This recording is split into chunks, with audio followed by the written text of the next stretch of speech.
Hello കൂട്ടുകാരെ, ഈ പുഴയും കടന്ന് എന്ന സീരിയലിൻ്റെ ഇന്നത്തെ എപ്പിസോഡ് എന്താണെന്ന് നോക്കാം. അതിനു മുൻപ് നിങ്ങൾ ഈ ചാനൽ സബ്സ്ക്രൈബ് ചെയ്തിട്ടില്ലെങ്കിൽ ആദ്യമൊന്ന് സബ്സ്ക്രൈബ് ചെയ്യുക. ഗീതയും ദാസനും മന്ദം വിട്ട് നിൽക്കുകയാണ് വിനീതിനെയും ഗംഗയും കണ്ട ഷോക്കിൽ. അപ്പോഴിതാ അതിനേക്കാൾ വലിയൊരു ഷോക്കുമായിട്ട് സുജാതയുടെ എൻട്രി. സുജാത ഒരു വിളക്കുമായിട്ടാണ് വരുന്നത്. എന്നിട്ട് ആ വിളക്ക് ഗംഗയ്ക്ക് കൊടുത്തതിന് ശേഷം പറയും, മോളെ ഇത് വാങ്ങിയിട്ട് വലതുകാല് വെച്ച് വീട്ടിലോട്ട് കയറി വാങ്ങുന്നു. അതും കൂടി കണ്ടതോടുകൂടി ഗീത ആകെ ഞെട്ടിത്തെറിച്ചു പോയി. അങ്ങനെ നമ്മുടെ ഗംഗ വിളക്ക് വാങ്ങിയിട്ട് വീടിനകത്തോട്ട് വലത് കാല് വെച്ച് കയറുകയാണ്. അങ്ങനെ അവരകത്തോട്ട് കയറിപ്പോകുന്നു. ഇത് കണ്ടപ്പോൾ ദാസൻ ചോദിക്കും, ഗീത എന്താണ് ഇവിടെ നടക്കുന്നത്? അമ്മ എന്തുദ്ദേശിച്ചിട്ടാണ് അവരെ വീട്ടിലോട്ട് വിളിച്ച് കയറ്റിയിട്ടുള്ളത്? നീയൊന്നും അറിഞ്ഞിരുന്നില്ലേ? ഇല്ല ദാസേട്ടാ, ഞാനൊന്നും അറിഞ്ഞിരുന്നില്ല. ഞാനത് ഇപ്പോഴാണ് കാണുന്നത്. എനിക്കറിയില്ല, അമ്മയോട് ചോദിച്ചു നോക്കാമെന്ന് പറഞ്ഞ് അവരുടെ പിന്നാലെ തന്നെ അകത്തോട്ട് കയറുകയാണ്. ഇതേ സമയം ഗംഗ പൂജാമുറിയിൽ ദൈവങ്ങളുടെ മുന്നിൽ വിളക്ക് വെച്ച് പ്രാർത്ഥിക്കുകയാണ്. അപ്പോഴാണ് ഇവരും അങ്ങോട്ട് കയറി വരുന്നത്. അപ്പോൾ സുജാത പറയുന്നത് ഇങ്ങനെയാണ്, മോളെ നിങ്ങളിവിടെ വിനീതിൻ്റെ റൂമിൽ പോയി റെസ്റ്റ് എടുത്തോളൂ, ഞാൻ നല്ല മാമ്പഴ പുളിശ്ശേരിയൊക്കെ ഉണ്ടാക്കുന്നുണ്ട്, അതൊക്കെ കൂട്ടിയിട്ട് വേണം ഊണ് കഴിക്കാൻ, നല്ല സദ്യയാണ് എന്ന് പറഞ്ഞ് എനിക്ക് അടുക്കളയിൽ ഇത്തിരി ജോലിയുണ്ട്, ഞാൻ അടുക്കളയിൽ പോകട്ടെ എന്ന് പറഞ്ഞ് സുജാത ഒന്നും മിണ്ടാതെ അടുക്കളയിലോട്ട് കയറിപ്പോവും. അപ്പോൾ ഗീതയും ദാസനും പരസ്പരം മുഖത്തോട് മുഖം നോക്കുകയാണ്, എന്താണ് ഇവിടെ സംഭവിക്കുന്നതെന്ന്. പിന്നാലെ ഗീത പോവുകയാണ്. ഗീത പോയിട്ട് ചോദിക്കുകയാണ്, അമ്മ എന്തുദ്ദേശത്തിലാണ് അവരെ വിളിച്ചു വരുത്തിയിട്ടുള്ളത്? അമ്മയ്ക്ക് എന്താ ഭ്രാന്തായോ? 16 അടിയന്തരത്തിന് സദ്യ വിളമ്പണമെന്ന് പറഞ്ഞ അമ്മ എന്താ ഇങ്ങനെ ചെയ്യുന്നതെന്ന്. അപ്പോൾ ഇതൊക്കെ കേൾക്കാൻ വേണ്ടി ദാസൻ അടുക്കളയുടെ സൈഡിൽ വന്ന് ഒളിഞ്ഞു നിൽക്കുന്നുണ്ട്. അപ്പോൾ ഈ സുജാത പറയും, എടി മണ്ടി, നിങ്ങൾക്ക് ഈ സ്വത്ത് തരണമെങ്കിൽ അവൻ്റെയും കൂടി ഒപ്പ് വേണം. കാരണം എന്താണെന്ന് വെച്ചാൽ ഈ സ്വത്തൊന്നും ഞാൻ ഉണ്ടാക്കിയതല്ല, നിൻ്റെ അച്ഛൻ സുകുമാരൻ ഉണ്ടാക്കിയതാണ്. അത് അദ്ദേഹത്തിൻ്റെ മരണശേഷം എനിക്ക് കൈമാറി കിട്ടിയേ എന്നുള്ളൂ. അതുപോലെ തന്നെ അനന്തരാവകാശികളാണ് നീയും വിനീതും. അപ്പോൾ അവന് ഈ സ്വത്ത് കൊടുക്കണമെങ്കിൽ നിൻ്റെ ഒപ്പ് വേണം, അല്ല നിനക്കാണ് ഈ സ്വത്ത് കൊടുത്തു തരുന്നതെങ്കിൽ അവൻ്റെ സമ്മതവും വേണം. അതിന് വേണ്ടിയിട്ടാണ് മണ്ടി ഞാൻ അവരെ വിളിച്ചു വരുത്തിയത് എന്ന്. അല്ലാണ്ട് എനിക്കവരെ വിളിച്ചു വരുത്താൻ പറ്റുണ്ടോ? എന്നാലും അമ്മേ, അങ്ങനെയൊക്കെയുണ്ട് നിയമങ്ങൾ. അങ്ങനെയൊക്കെയുണ്ട് നിയമങ്ങൾ. ഞാൻ ഇന്നലെ മുതൽ ആലോചിച്ചു കൊണ്ടിരിക്കുകയായിരുന്നു എന്താണ് നിങ്ങൾക്ക് ചെയ്തു തരാൻ പറ്റുക എന്ന്. അപ്പോഴാണ് എനിക്ക് ഇങ്ങനൊരു ബുദ്ധി തോന്നിയത്. ഇനിയിപ്പോൾ അവനെ സോപ്പിട്ടിട്ട് നീ എങ്ങനെയെങ്കിലും ആ ഒപ്പൊന്ന് മേടിച്ചെടുക്കാൻ നോക്ക് എന്ന് പറഞ്ഞ് ഉപദേശിക്കുകയാണ് സുജാത. സുജാതയുടെ വെറും അഭിനയമാണിത്. സുജാത ഗീതയും ദാസനും നന്നായി തന്നെ മനസ്സിലാക്കി കഴിഞ്ഞിട്ടുണ്ട്. ഇതെല്ലാം പറഞ്ഞിട്ടാണ് വിനീതിനെ സുജാത ഇങ്ങോട്ട് വിളിച്ചു വരുത്തിയിട്ടുള്ളത്. പക്ഷെ ഇതൊന്നും ഈ മണ്ടനും മണ്ടിക്കും അറിയില്ല. അങ്ങനെ ദാസൻ വന്നിട്ട് പറയാണ്, ശരിയാണ് അമ്മേ, അമ്മ പറഞ്ഞത് ശരിയാണ്, ഈ മണ്ടി ഗീതയ്ക്കുണ്ടോ വല്ലതും അറിയുന്നു.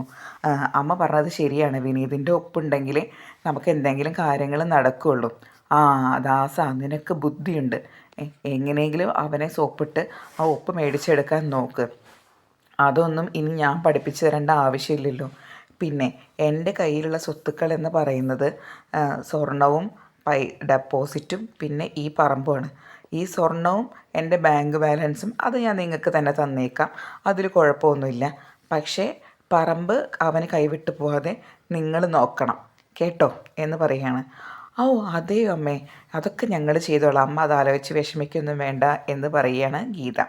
അപ്പോൾ സുജാത പറയും, ഇനി അവളെയും സോപ്പിടാനുള്ള എന്ത് കാര്യം വെച്ചാൽ നിങ്ങൾ ചെയ്തോ, അതൊക്കെ ഞാൻ നിങ്ങളുടെ ഏൽപ്പിച്ചു, ഒന്നും അറിയില്ല, നിങ്ങൾ എന്താണെന്ന് വെച്ചാൽ അതിൻ്റെ അഞ്ചത്തിനനുസരിച്ച് എന്താണെന്ന് വെച്ചാൽ ചെയ്തോളൂ എന്ന് പറയും. അതൊക്കെ ഞങ്ങൾ ഏറ്റമ്മേ എന്ന് പറയുകയാണ് ഗീതയും ദാസനും. അങ്ങനെ റൂമിലിരിക്കുന്ന വിനീതിനെയും ഗംഗയെയാണ് കാണിക്കുന്നത്. അവയെല്ലാം അറിഞ്ഞിട്ട് തന്നെയാണ് ഇങ്ങോട്ട് വന്നിട്ടുള്ളത്. അപ്പോൾ ഗംഗ പറയും, വിനീതേട്ടാ, ഇവിടെ നിന്ന് പലതരത്തിലുള്ള പ്രലോഭനങ്ങളും ഉണ്ടാവും, ഒന്നിലും വീഴാതെ സൂക്ഷിച്ചേക്കണേ, ഞാനൊന്ന് അടുക്കള വരെ പോയിട്ട് വരാം എന്ന്. അപ്പോൾ വിനീത് പറയും, അതൊക്കെ ഞാൻ നോക്കിക്കോളാം, നീയൊന്നും പേടിക്കണ്ട, അങ്ങനെയൊന്നും എന്നെ വീഴ്ത്താൻ പറ്റില്ല ഗംഗേ എന്ന് പറയുകയാണ്.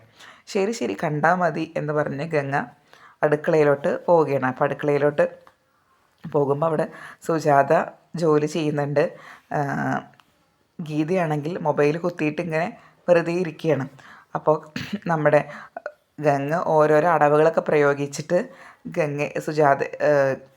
ഗീതയെ കൊണ്ട് പണിയെടുപ്പിക്കാൻ നോക്കുകയാണ്. അപ്പം മെല്ലെ സുജാത വന്ന് പറയുന്നുണ്ട്, ഗീതയെ പണിയെടുത്തോ, സ്വത്തിൻ്റെ കാര്യമൊന്നും മറക്കണ്ട എന്ന് പറയുകയാണ്.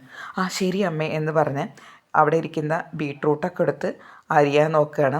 ഇതേ സമയം ഗംഗ പറയുന്നുണ്ട്, ചെമ്മീൻ കൊണ്ട് അവിയൽ ഉണ്ടാക്കണം, അത് ഞാനാണ് ഉണ്ടാക്കാൻ പോകുന്നത്, ചക്കക്കുരു അരിയണം, മുരിങ്ങക്ക അരിയണം, ഒക്കെ കൂടി ഞാൻ ഉണ്ടാക്കാൻ പോവുകയാണെന്ന് പറഞ്ഞാൽ അവർ അടുക്കളയിൽ ജോലി ചെയ്യുന്ന സമയത്ത് നമ്മുടെ വിനീതിനെ പ്രലോഭിപ്പിച്ചിട്ട് ദാസൻ കള്ള് കുടിക്കാൻ വേണ്ടി പുറത്ത് കൊടുന്നിരുത്തിയിരിക്കുകയാണ്. അങ്ങനെ ഒരു ഫുൾ ബോട്ടിൽ കള്ളൊക്കെ കൊടുന്ന് വെച്ചിട്ടുണ്ട്. അതിന് ടച്ചിങ്സ് ആയിട്ട് നല്ല പച്ചമാങ്ങയും കൊടുന്ന് വെച്ചിട്ടുണ്ട്. അപ്പോൾ ദാസൻ സോപ്പിടുകയാണ്.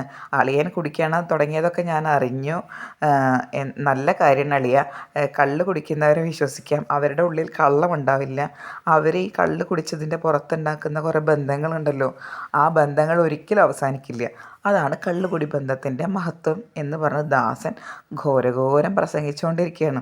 വിനീതാണെങ്കിൽ അതൊക്കെ കേട്ട് മണ്ടനെ പോലെ അഭിനയിച്ച് നിൽക്കുകയാണ്.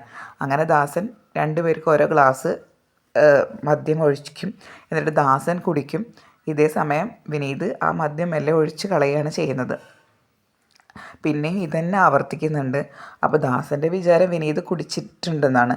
പക്ഷേ യഥാർത്ഥത്തിൽ വിനീത് കുടിക്കുന്നില്ല, വിനീത് കുടിച്ച് ഫിറ്റായതുപോലെ അഭിനയിക്കുകയാണ്. ഇതേ സമയം ദാസൻ പറയുന്നുണ്ട്, വിനീത് എനിക്കൊരാഗ്രഹമുണ്ട്, വേറെ ഒന്നുമല്ല, ഒരു ബിസിനസ് തുടങ്ങണമെന്ന്, പക്ഷെ അതിനൊരാളെതിരായിട്ട് നിൽക്കുകയാണ്.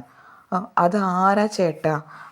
ആരായാലും പറ, ഏതവനാണ് അവൻ, ഞാൻ അവനെ ഒതുക്കിത്തരാം, അത് ഒരുവനല്ല ഒരുവളാണെന്നിങ്ങനെ പറഞ്ഞുകൊണ്ടിരിക്കുകയാണ്. അങ്ങനെ അടുക്കളയിൽ നിൽക്കുന്ന ഗംഗയും നമ്മുടെ ഗീതയും പുറത്തു നിന്ന് എന്തോ ഒരു സൗണ്ട് കേട്ട് ഓടി വരുമ്പോൾ വിനീതും ദാസനും തമ്മിൽ അടിപിടി കൂടുന്നതാണ് കാണുന്നത്. അപ്പോൾ വിനീത് ദാസൻ്റെ കഴുത്തിൽ ഒരു തോർത്തുകൊണ്ടിട്ട് മുറുക്കി പിടിച്ചിരിക്കുകയാണ്.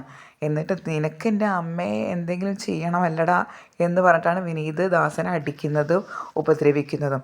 ഇവരൊക്കെ കൂടി പിടിച്ചു മാറ്റാൻ നോക്കിയിട്ടൊന്നും നടക്കുന്നില്ല. വിനീത് നല്ല സ്ട്രോങ് ആയിട്ടാണ്. അങ്ങനെ ഗംഗയും സുജാതയും കൂടി വിനീതിനെ പിടിച്ചു മാറ്റും. അപ്പോഴേക്കും ദാസൻ വീഴും.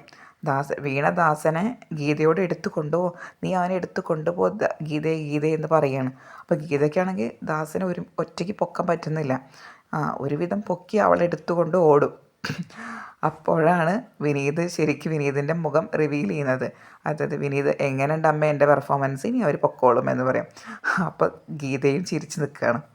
ഇതേ സമയം ദാസൻ പാവം പെടലേക്ക് ഉളുക്കി, ദാസനൊരു ഷർട്ട് ഇടാൻ പോലും പറ്റുന്നില്ല. അയ്യോ ആവൂ എന്ന് പറഞ്ഞിട്ട് ദാസൻ ഇങ്ങനെ വേദനിച്ചുകൊണ്ട് കരയാണ്. അപ്പോഴാണ് നമ്മുടെ ഗംഗ വരുന്നത്. ചേച്ചി, ദേ അമ്മായി വിളിക്കുന്നുണ്ട് ഭക്ഷണം കഴിക്കാൻ, നിങ്ങൾ വായോ എന്ന് പറയും. ഓ, ഞങ്ങളൊന്നുമില്ല ഭക്ഷണം കഴിക്കാൻ, നിൻ്റെ ഭർത്താവ് ഞങ്ങൾക്ക് വേണ്ട സദ്യയൊക്കെ തന്നല്ലോ, എൻ്റെ ദാസേട്ടൻ്റെ കഴുത്തൊക്കെ പിടിച്ച് തിരിച്ചു നിൻ്റെ ഭർത്താവ് എന്ന് പറയുകയാണ്. അപ്പോൾ ഗംഗ ചോദിക്കും, എൻ്റെ ഭർത്താവ് മാത്രമാണോ ചേച്ചി വിനീതേട്ടൻ? നിങ്ങളുടെ ആങ്ങളെയല്ലേ? നിങ്ങളുടെ ആങ്ങളെ കഴിഞ്ഞതിന് ശേഷമല്ലേ വിനീതേട്ടൻ എൻ്റെ ഭർത്താവായത്? നല്ല സദ്യയൊക്കെ ഉണ്ടാക്കി വെച്ചിട്ടുണ്ട്, വേണമെങ്കിൽ കഴിക്കാൻ പോരെ എന്ന് പറയുകയാണ്. അങ്ങനെ അവർ പെട്ടിയും പ്രമാണമൊക്കെ എടുത്ത് ഇറങ്ങുന്നതാണ് ഇന്നത്തെ എപ്പിസോഡ്. അവരെ നോക്കി നിൽക്കുന്ന സുജാതയും കാണിച്ചുകൊണ്ട് ഇന്നത്തെ എപ്പിസോഡ് അവസാനിക്കുകയാണ്. വളരെ നേരത്തെ ഈ കഥയുടെ ഡീറ്റെയിൽസ് അറിയാൻ ആദ്യം നിങ്ങൾ ഈ ചാനൽ സബ്സ്ക്രൈബ് ചെയ്യുക. വീഡിയോ ഇഷ്ടപ്പെട്ട് ലൈക്ക് ചെയ്യുക.